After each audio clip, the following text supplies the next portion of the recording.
Welcome to the Young Turks. Cenk Uygur, Anna Kasparian with you guys. Lots of absolutely amazing stories in today's show. But out of all of them, probably the one that has been most animated is in the middle of the show, where the Washington Post just goes absolutely over the top in their bias against progressives. It's one of the most absurd articles I've ever seen. It's just, they're comical at this point. All right, so you'll get to see my rage on that later. All right, Anna, let's start. We got a lot of news. All right, let's begin with a story that might not be strictly political, but I think it's an important story to start the show with. So, NFL star Richard Sherman was recently arrested in Washington State this week as he's basically now facing charges of burglary, malicious mischief, and also domestic violence. Now, before you make any thought or opinion about the domestic violence accusation or charge, just hold off until you get the full context of this story. So the arrest took place after he was allegedly intoxicated and was threatening, according to his wife, to kill himself. So she panics and she calls 911. We now have audio of that 911 call, which we're gonna share with you in just a moment. And I think that the dispatcher in that case was just absolutely awful. But I want to give you the context of the story and what was reported about the arrest before we get to that 911 call. So Sherman was ultimately arrested and received a minor ankle laceration from a canine unit. He was then denied bail after being booked into Seattle Correctional Facility.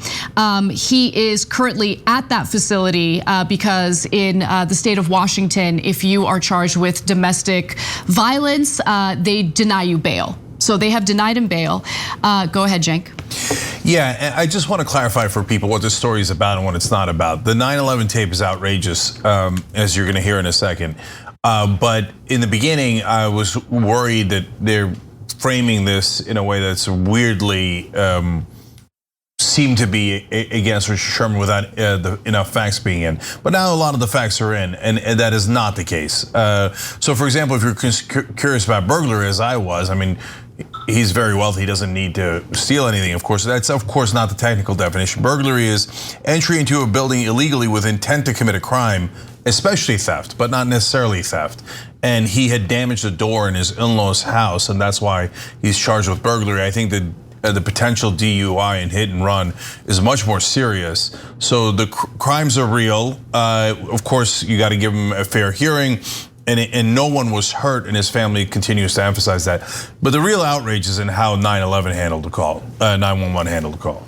Okay, so it's important to know the timeline of events. So at 1:26 a.m. Wednesday, the patrol received a 911 call from a construction worker. So this is after Richard Sherman had left his home where his wife and her uncles are at. So 911 gets a call from a construction worker who reported that a possibly impaired driver, in this case Richard Sherman, had driven into a closed construction zone on eastbound Highway 520 and struck a concrete barrier. So he crashes the car, he appears to be intoxicated, and then he decides to leave the scene of the accident, right? Which is a serious offense. Now, after that happens, around 1:49, Redmond police officers responded to a 911 call of a burglary in progress and found Sherman outside a residence at this area. The Redmond police chief says he confirmed the house belongs to Sherman's wife's parents, which is why Sherman was arrested on investigation of a domestic violence related burglary charge. So by the way, subsequent calls by his wife, she said that Sherman may have been going to her parents' house in Redmond and confirmed that she called ahead to tell them. So when she called 911, obviously she's concerned because he's intoxicated. He's allegedly threatening to commit suicide. She's concerned about his safety. He's about to get into the car. She's doing everything she can to stop him from doing that. And then she later calls the dispatcher again to let the individual know that he appears to be on his way to her parents' house. So that's the context. With that said, we now have the 911 call to share with you, and it gives you even more context, more information about what occurred that night. Let's begin with the first clip that shows you just how combative this 911 dispatcher was. 911, what are you reporting? I need officers to my house now. My husband is drunk and threatening to kill himself. Stop. What's the address? Are there any weapons? Stop. No, there's no gun. I'm saying there are no weapons, ma'am. There are no weapons. You need to stop interrupting me so I can get the information I need to get officers expedited. I need officers here now. What's he doing that you think he's going to harm himself? He's being aggressive. He has sent text messages. I took the keys out. They're in your car. He's trying to leave now in the house. He's being aggressive. He's wrestling with my uncle. He's threatening to kill himself. He has sent text messages to people saying he's going to hang himself. He's saying that if the police show up, so please don't shoot is what I'm asking. So you can tell that his wife, Ashley Moss, is concerned about how the police might respond to him, right? Because he's intoxicated, according to her. He's belligerent, according to his wife. And she's just trying to make it abundantly clear that she needs help, but the responding officer should not shoot him. She's very much concerned that that could happen. And so, obviously you also hear the 911 dispatcher who keeps interrupting her as she's trying to explain what's going on.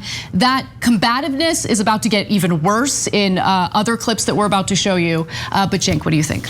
Yeah, so look, she's got to get the address. We understand that, and sometimes the 911 callers need to interrupt someone because they'll be rambling because they're obviously in a panic state at that point. They're calling for a reason, but they need to get the address. Beyond that, the attitude that the 911 dispatcher has is unbearable. This is a person who's in a very emotional state and is very worried about a person they care about. And the 911 dispatcher seems enormously indifferent to it. And of course, other issues, the one Anna brought up, which is that, if you're black in America, when you call for police to help someone in your family, you have to warn them, please don't shoot us. And that's really sad. But you definitely have to give that warning. And you have to explain to them that that person does not have a gun. And if you notice, and you'll see it more, the dispatcher keeps asking about the weapon. Now, understandably so, the police have to know. But God, if she had said he had any kind of weapon, I don't know how that ends. Yeah, absolutely. So before I get to the next clip, I just want to note that there have been other stories that we've done, obviously not involving a public figure like Richard Sherman, where someone calls 911 on a black male usually, and makes it clear that the person doesn't appear to have a weapon.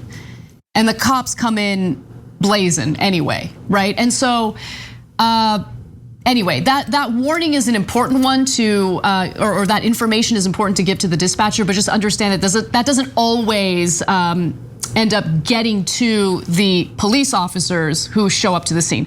With that said, let's get to the next portion of the call. Has it been physical with anybody there? You said he's trying to fight your uncle? Yes, it has. Yes, it has. How has it been physical? He just tried to fight him. Okay, trying to fight somebody and actually being physical is two different things. How has it been physical? So the dispatcher is asking, obviously, like, is he being physical? Is he actually getting into a physical altercation with someone? And his wife makes it clear that he keeps like threatening to get physical with her uncles who are also in the house, right? But he's drunk, and in the next clip, you're gonna hear just how much he drank that night. But yeah, go ahead. No, let's just okay, watch. let's go to the next one. It's Richard Sherman. Like, ma'am, this is like a emergency. I need officers here now. Listen to me. I'm handling this. You need to stop telling me that. Okay, but what I'm not going to slow help down. Talking to me is not going to slow help down. When someone is panicking, and the wife is, I think, justified in her panic, the dispatcher is supposed to remain calm. A dispatcher getting as combative as that woman did is not helping the situation. So she could have calmly explained to Sherman's wife, listen, everything's gonna be okay. I've already sent help. I just need you to fill me in on additional details. That's it, that's all you need to do. Instead, she's getting angry at the fact that Sherman's wife is experiencing completely normal emotions during honestly a turbulent time, right? During a scary time. She's worried that her husband is gonna harm himself because he allegedly kept claiming that he was gonna harm himself.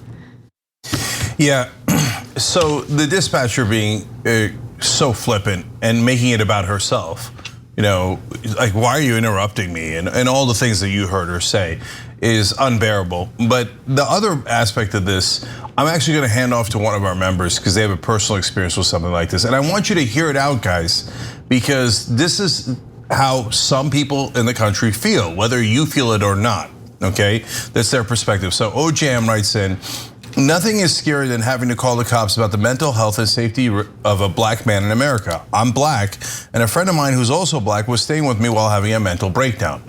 And he says he was suicidal and wandering into traffic. I couldn't find him myself, and his phone was disconnected. I felt like I had no options. I emphasized over and over to the dispatcher that he was unarmed and only a danger to himself. I still feel horrible about making that call, and thank God the cops didn't find him. We have a problem in America, guys, when a significant percentage of the population needs to call for help, but is worried about calling for help because they're worried that the help arrives and kills the person they're trying to help. That is a massive problem in this country. And what do you do? What do you do, right? I mean, see, this story is such an important one, if you ask me, right? Because when we talk about police brutality and the need to reform the criminal justice system and policing in America, understand that the very people who took to the streets last summer they want protection, right? They want to have someone, a government agency, to call when they need help, when they need safety. But when you're a black family in America and you're used to this kind of aggressive treatment and brutality and excessive force, who do you call when you need help? Who was she supposed to call? And to call a 911 dispatcher and receive that kind of treatment in your moment of panic is just, these are supposed to be highly trained individuals who keep the situation calm. The dispatcher failed to do that. Just failed to do that. And then the thoughts that go through Moss's mind, that's Sherman's wife, Moss's mind as she's making this call, urging them to not shoot him once they arrive to the scene. I mean, it shows you the difference that the public has, right? I guess like the disconnect between some people in America, and I put myself in that group, right?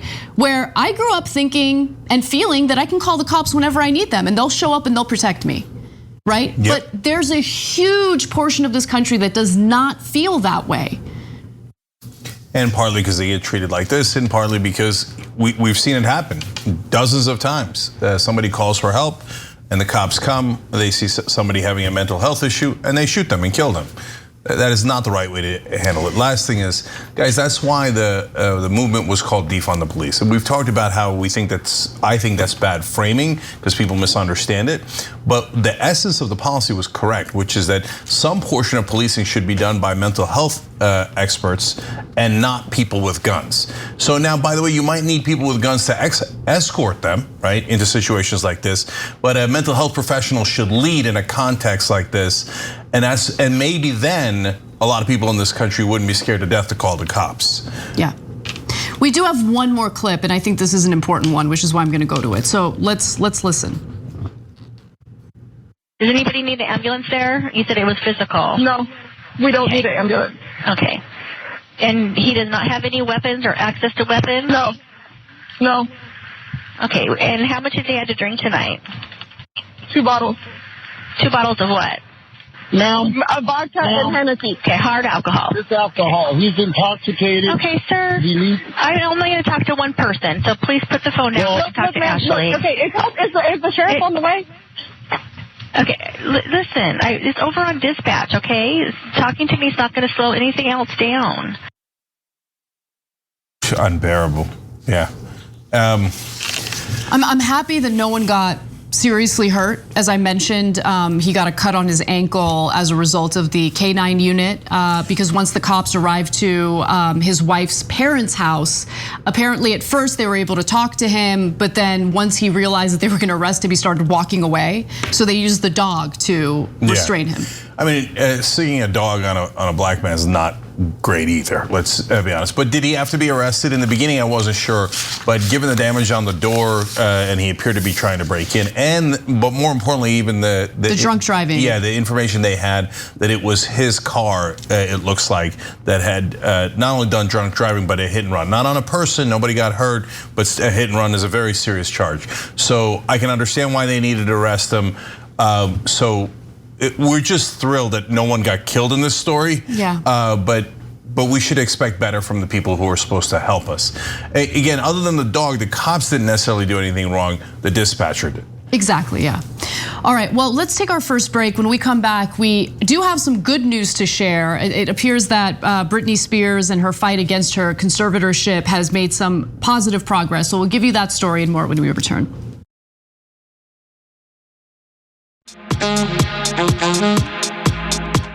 All right, back on TYT, Cenk and Anna with you guys. Anna's got more news. So there is a positive update on the Britney Spears story. Britney Spears has secured a significant win in her conservatorship case. Now she has been under the control of her father and another conservator who manages her finances. And what she's been trying to do is change the lawyer representing her. Earlier we shared that the lawyer who had previously been representing her stepped down after it became abundantly clear that Britney Spears found the entire arrangement exploitative and wrong. And so now Judge Brenda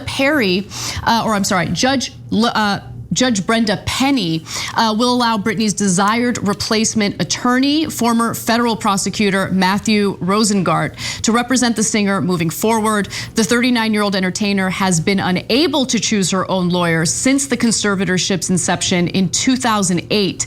It's expected that Rosengart's first order of business, once officially instated, will be trying to oust her father, Jamie Spears, who is unfortunately serving as Britney Spears's conservator.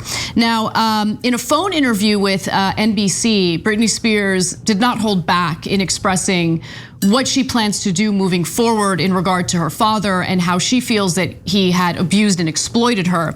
She says, quote, "I'm here to get rid of my dad and charge him with conservatorship abuse." The singer said she wants her father investigated and that, quote, "this conservatorship has allowed my dad to ruin my life." And she has, as you all probably know, incredibly negative feelings toward the entire arrangement, saying that their goal was to make me feel crazy and I'm not, and that's not okay. Britney called the conservatorship effing cruelty and said, quote, "if this is not abuse, I don't know what is." And she also said, "I thought they were trying to kill me." That's something that she purportedly told the court. And just to give you an idea of how controlling the situation is for her, she had testified in court that she wanted to have more children.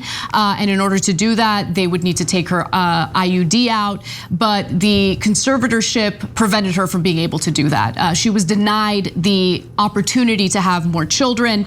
Also, she was made, according to her, to work 70 hours a week. And they also banned her from drinking coffee or eating fast food. I mean, just literally controlling every single part of her life. And she's fighting back, and it looks like, luckily, she's making some progress. And apparently they lied to her, and in specific regards to the courts, and she thought that she could not get rid of the conservatorship. So she recently found out. Isn't that amazing?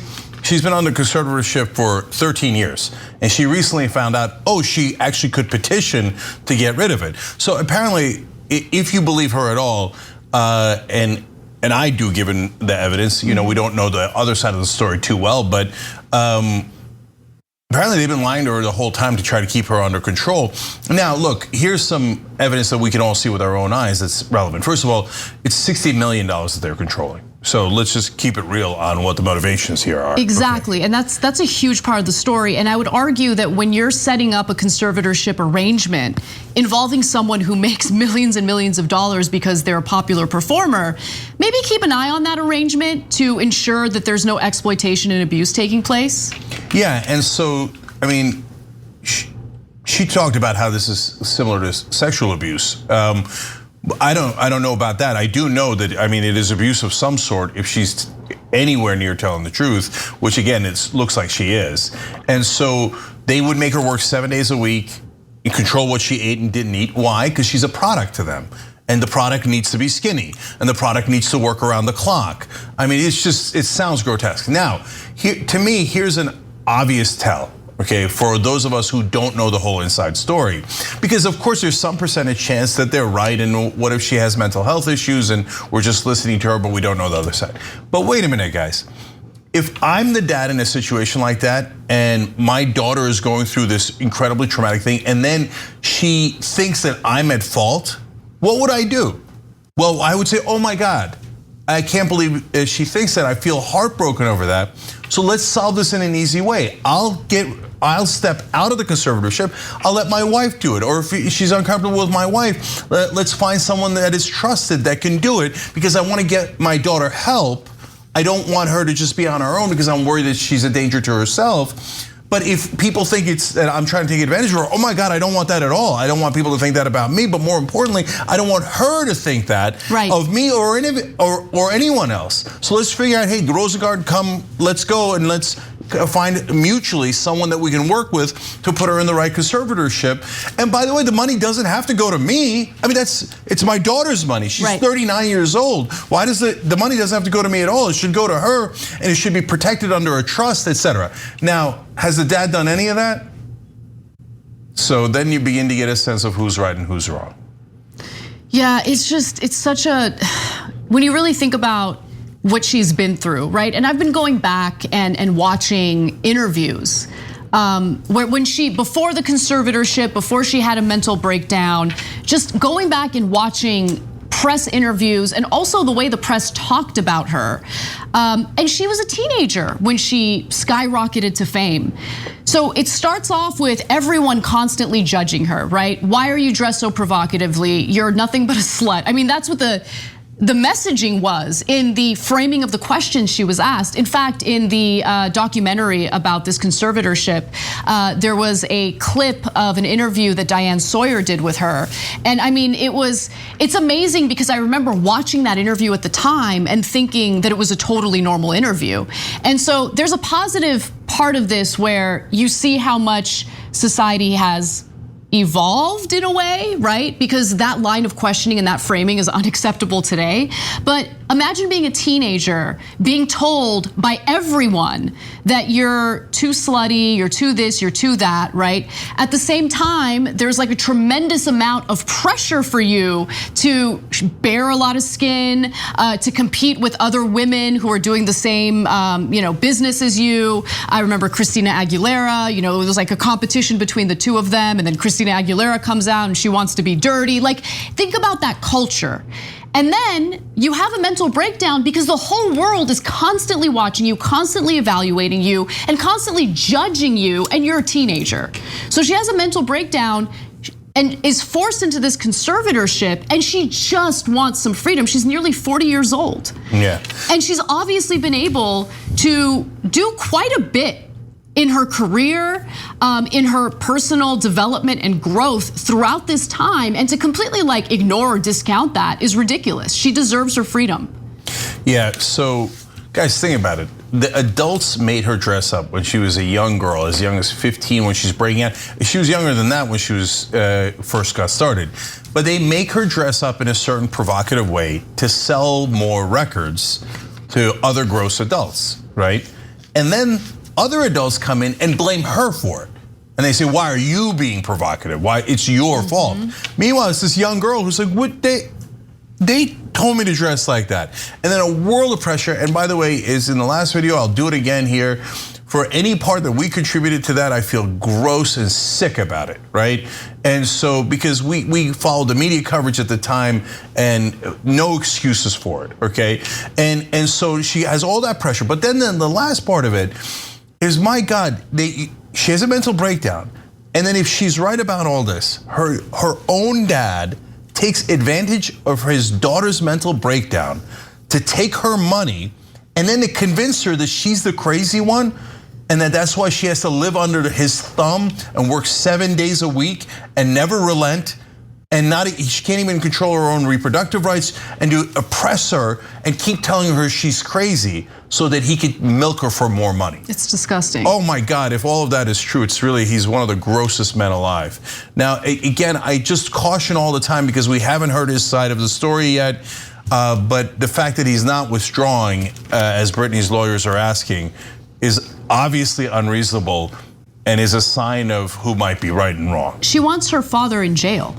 She said that. Yeah. That was a quote of hers. I mean, that is a strong statement about your own parent. So it's like one of the statements she made that honestly haunts me about this story. So, but the good news is it seems like there's some positive development here. It seems as though she's now being represented by a lawyer that she wants representing her. So we'll fill you guys in as the story develops.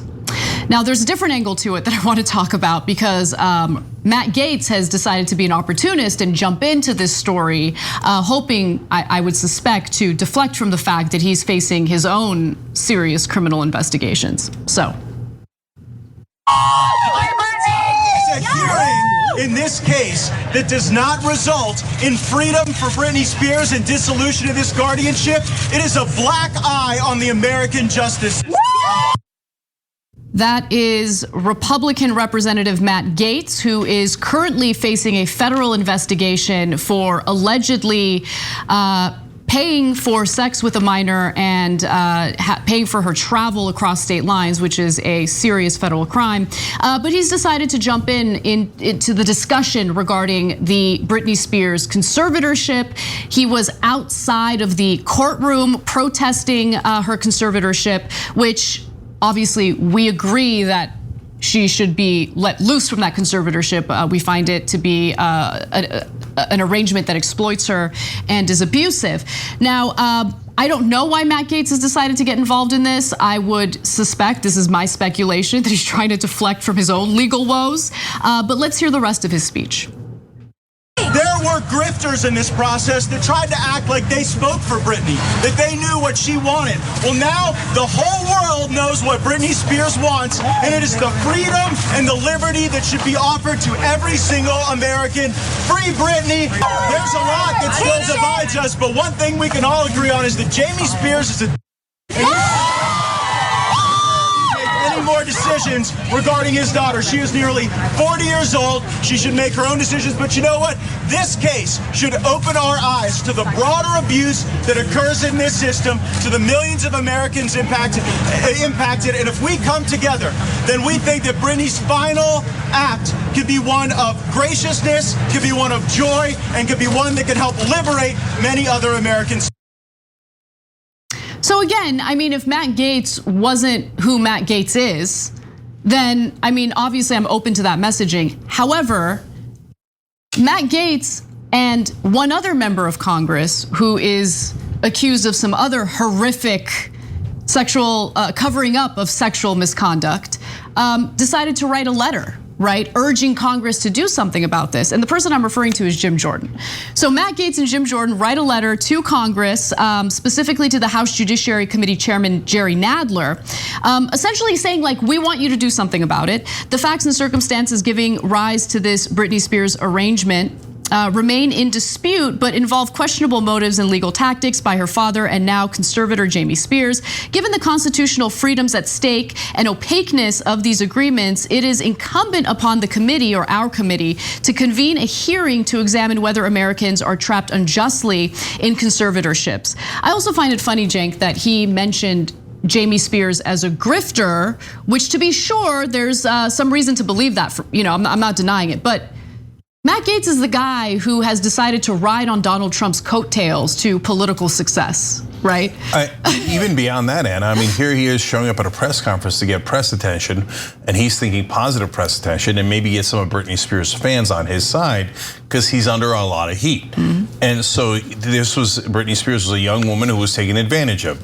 Matt Gaetz is charged with having sex with an underage girl, or he's not legally charged with it yet, but that's the evidence that's come out in a different trial. And so we'll see if he gets legally charged with it and paying for it. So it is a particularly despicable grift to go and think, oh, I can improve my image of being with underage girls if I go help or appear to be helping Britney Spears with her legitimate problems, right? So you don't see a lot of legitimate politicians going out there and doing that. And this is all political stunts. And Jim Jordan, of course, also was a wrestling coach when another coach molested dozens of wrestlers, boys in that case. And well, no, he did it, but whether Jim Jordan knew about it, tons of people allege, the actual students and wrestlers themselves allege that Jim Jordan did know about it and helped to cover it up. Exactly. So these two grifters extraordinaire coming in and pretending they care about Britney Spears is rich indeed. But again, on the right wing, there is no bounds to the hypocrisy. These are it's the side of the political spectrum that believes in QAnon. And then here you have people who participated in some form of horrible sexual misconduct with young people, and QAnon people think, no, that's fine. There are, as long as they say nice things about us, it's totally okay. Also, I mean, it's not lost on me that the Britney Spears story is a story about alleged exploitation.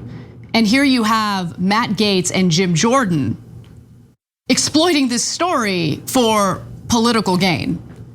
It's who they are. They're shameless. They're absolutely shameless. But we're not gonna forget what they're accused of. They're serious charges, and you don't get to brush off the fact that you've been accused of exploiting people by pretending like you care about the exploitation of Britney Spears. That's my take. Yep. Yeah. All right, so the next story is gonna be a doozy. Cenk is probably gonna go off, so I wanna give you ample time to do that. Let's take our break now, and when we come back, we'll talk about how corporate Democrats are fighting tooth and nail and raising a lot of money to defeat progressive challengers to Democratic incumbents. Stay tuned.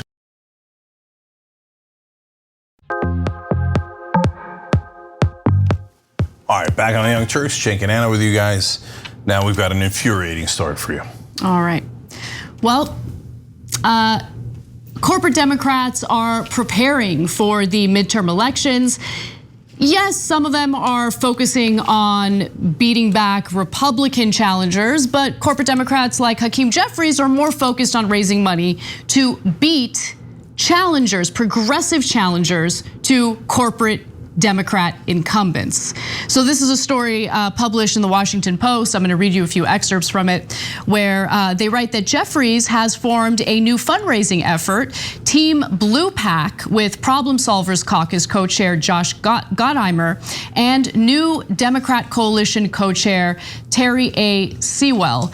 The group will focus on protecting incumbent members of Congress in safe, this is key, in safe Democratic seats that are not a focus of the House Democratic Campaign Committee. So these are areas that they're very blue. You don't have to worry about a Republican coming in and taking that seat. But what corporate Democrats want to do is prevent a growing progressive caucus. And when I say progressive caucus, I'm not talking about the current giant progressive caucus, which consists of all sorts of people who aren't actually progressives. They want to prevent individuals who are like members of the squad, like Representative Alexandria Ocasio-Cortez or Ilhan Omar or Rashida Tlaib, Jamal Bowman, you get the picture. So Team Blue has indicated that it will defend at least two incumbents, Representative Danny Davis from Illinois and Representative Carolyn Maloney from New York, two liberals who face fresh challenges from young women of color backed by the Justice Democrats. Now, both of the incumbents do take corporate PAC money, they take large dollar donations, and of course, part of being a Justice Democrat is that you reject that legalized bribery. And so Keena Collins is challenging Davis in Illinois' 7th congressional district, and here's what she has to say about it. Quote, "I think it is completely backward, and I think it's hypocritical of Representative Jeffries and, quite frankly, Representative Davis, who have both challenged incumbents before. He bullied Cori Bush and he bullied Morgan Harper, who ran in Ohio, and now he's trying to bully me and Ronna.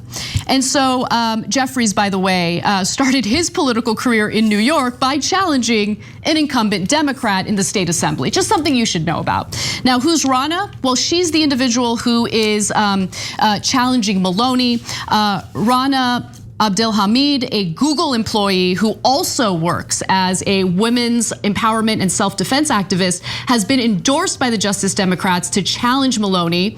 Abdelhamid's campaign announced on Monday that it raised $411,265 in the second quarter, which is more than Maloney has raised in the first 3 months of the year. And so this is a pretty aggressive effort. Jeffries claims that this PAC that's meant to protect these corporate Democrats has already raised $1.4 million.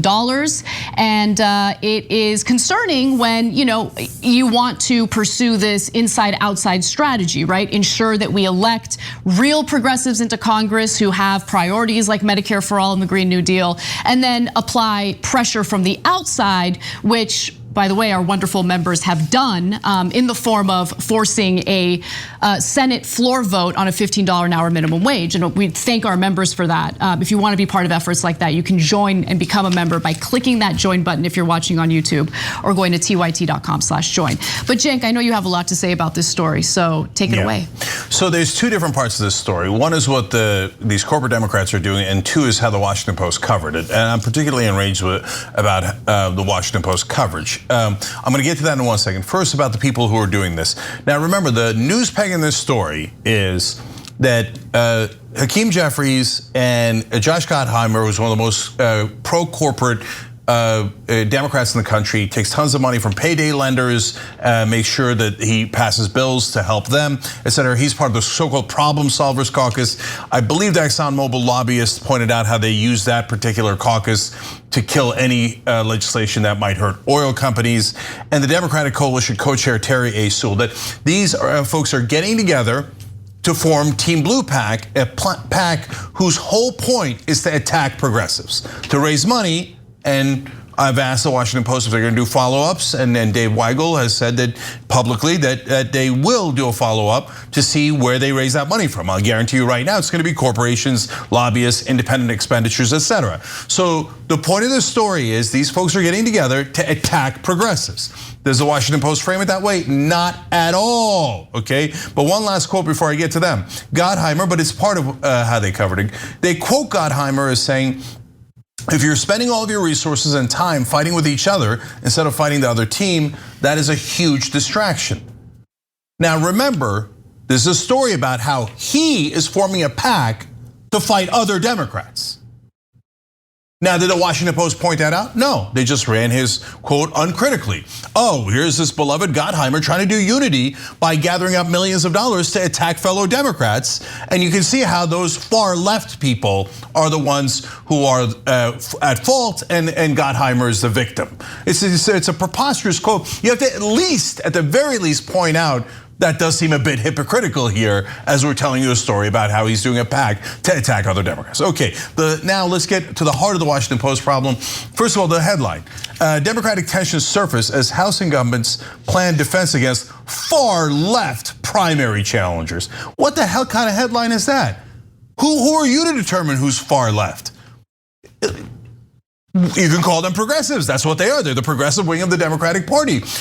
You could call them left wing, but far left? Far left says these people are illegitimate and you should never vote for them. Exactly. Far left implies that they are radicals and they're not credible. And you think the Washington Post doesn't know that? Of course they know that. The whole point of that headline is to smear progressives and to say, now remember everybody, Hakeem Jeffries and these beloved corporate Democrats are the victims and they're the good guys and the others are far left. Now they're going to pound that home throughout here.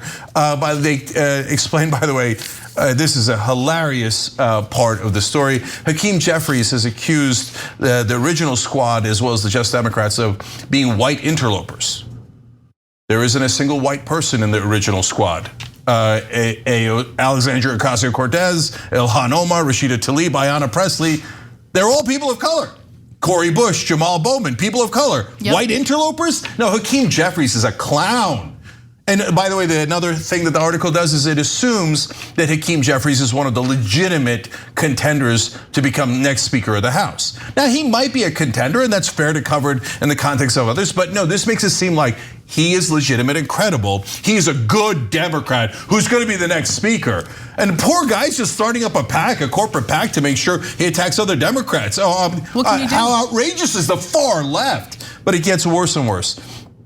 The Washington Post kind of editorializes in the middle of the story about how the Democrats have to, quote, avoid the fate of Republicans who repeatedly found themselves too divided along ideological lines to pass legislation when they had the majority.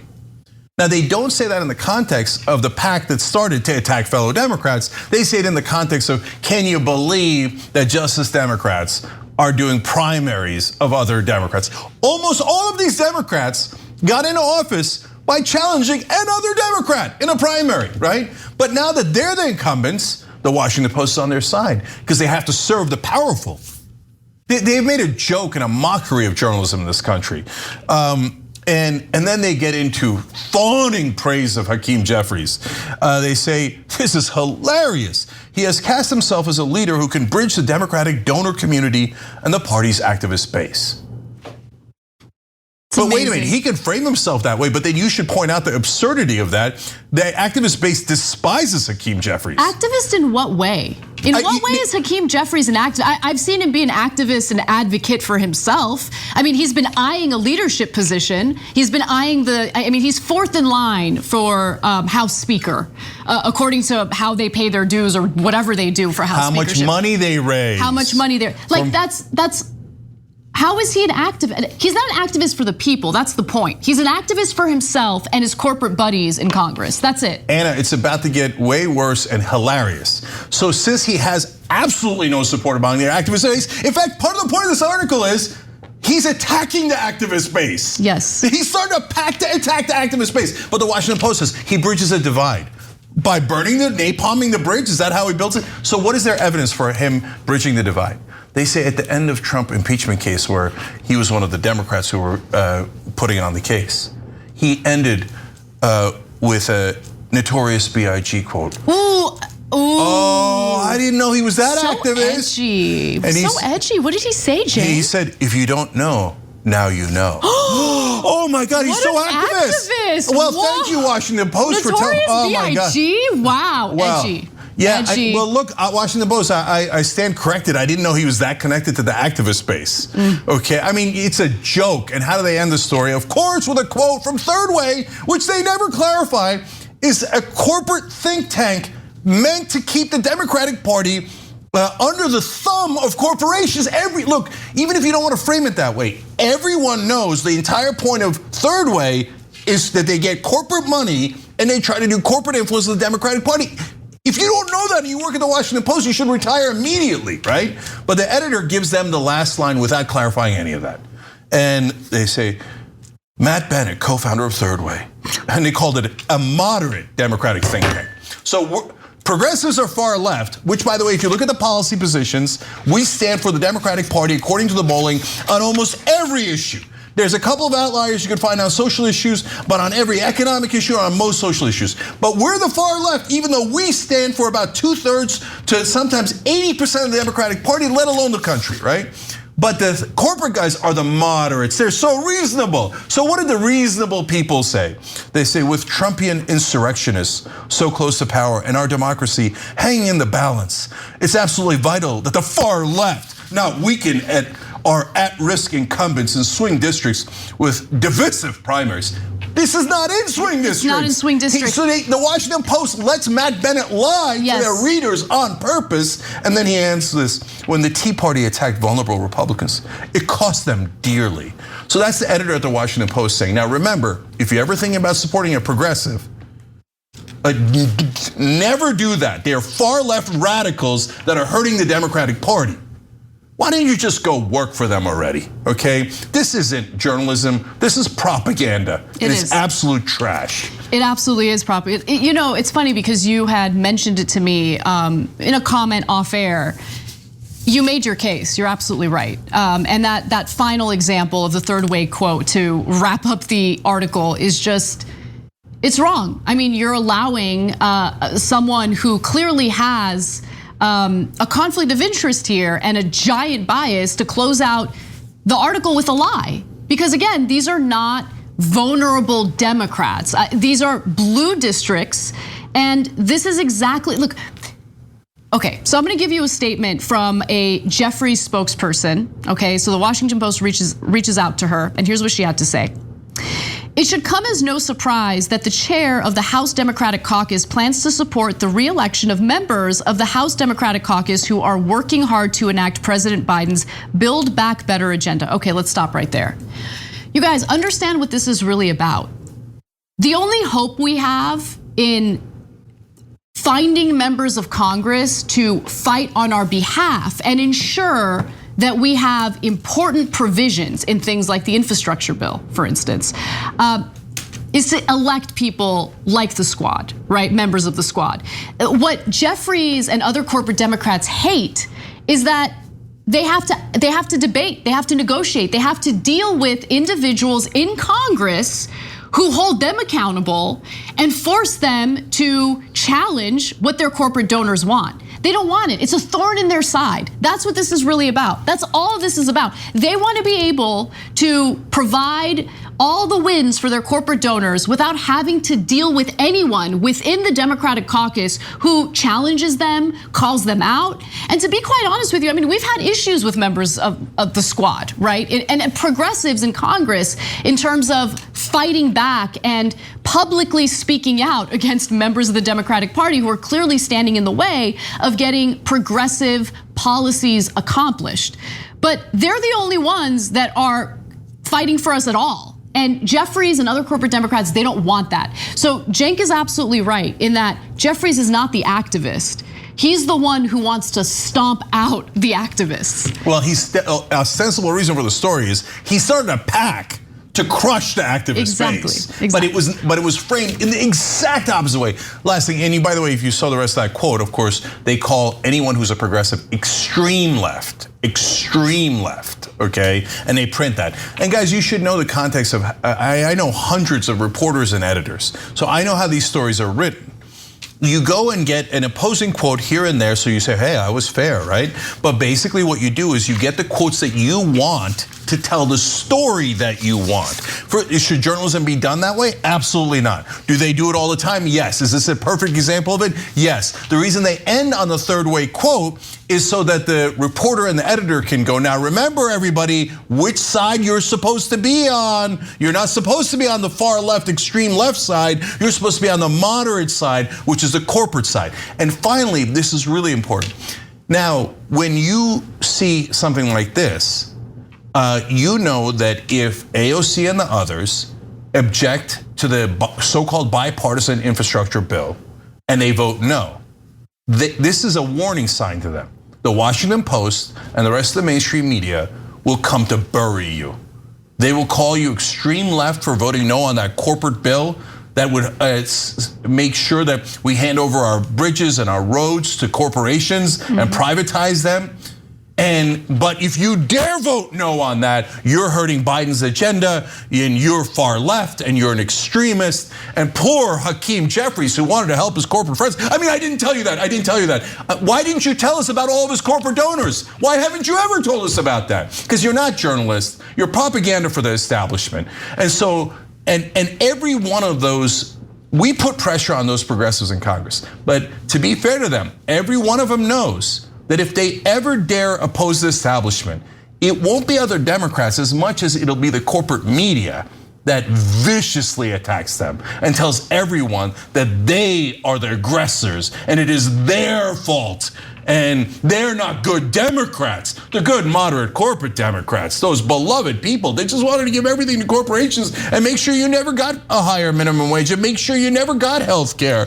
And you see how moderate they are? That's who the Washington Post is. Listen, progressives like Bernie Sanders cut into Jeff Bezos's profits and executives at Amazon's profits by doing an incredibly successful pressure campaign that led to them paying their warehouse workers a $15 an hour minimum wage.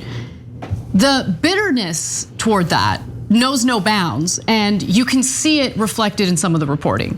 Yeah, but Anna, to be fair and unfair, I mean, to be objective about it, the Washington Post was always like this before Bezos bought it too. And I don't know that Bezos sends any memos, but the thing is he doesn't have to send memos, right? He hires the top, they hire all the different layers, and it was like that before Bezos came in.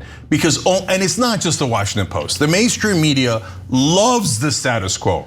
And they think the objective position is to defend what they call moderates. Some have called it a centrist bias. I think it's a corporate bias, an establishment bias. But whatever it is, they view it as their job to say the current status quo that the rest of us find deeply corrupt is wonderful and moderate and decent and should never be criticized. Think about the Kafkaesque absurdity of that. They're supposed to challenge the powerful. Instead, they've taken it as their mission in life to protect the powerful. This is the exact opposite of what good journalism is. All right, that does it for our first hour. We're gonna take a brief break, and when we come back, we're gonna show you exactly what the corporate Democrats are up to behind the scenes in terms of legalized bribery. It's a follow-up to that ExxonMobil lobbyist story that we shared with you recently, and you don't wanna miss it. So we'll see you in just a few minutes. Thanks for listening to the full episode of The Young Turks. Support our work, listen ad-free, access members-only bonus content, and more by subscribing to Apple Podcasts at apple.co/TYT. I'm your host, Cenk Uygur, and I'll see you soon.